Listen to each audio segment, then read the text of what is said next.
A explotación máis grande de Guitiriz, a SAT Portagándara na parroquia de Buriz, con 420 reses e 200 hectáreas, puido aumentar a súa base territorial grazas ás axudas da Deputación para recuperar terras abandonadas.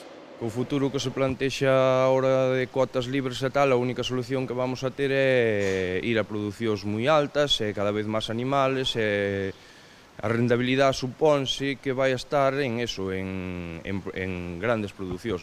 Era complicado atopar un terreo na zoa, non porque non haxa fincas, Hai moitos terrenos así.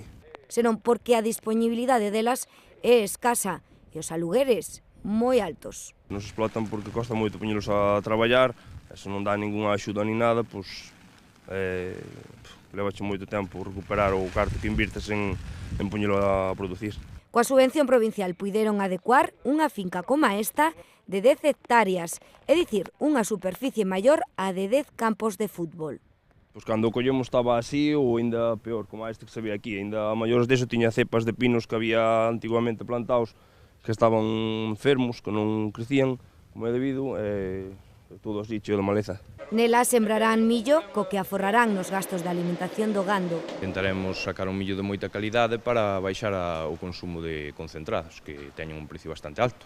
A recuperación de terras abandonadas é unha das 7 liñas de axuda que a institución provincial ven de pôr en marcha en impulso do rural e o sector primario.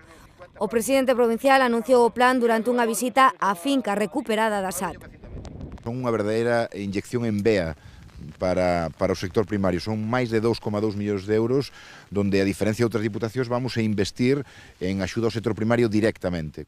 Poñeránse en produción máis de 700 hectáreas en toda a provincia ata o de agora Valdías. Pero, ademais, o plan inclúe, por exemplo, achegas no impulso de viñedos, traída de augas, arranxo nos camiños e centros sociais, o sector da horticultura e a pesca de baixura. Foron unhas peticións claras dos veciños na proposta de orzamentos participativos aquí a pé do terreo, donde esas axudas chegarán directamente aos veciños que traballan no medio rural e polo medio rural. Os solicitantes deberán depender económicamente dos ingresos destas actividades e garantir a súa explotación por 5 anos.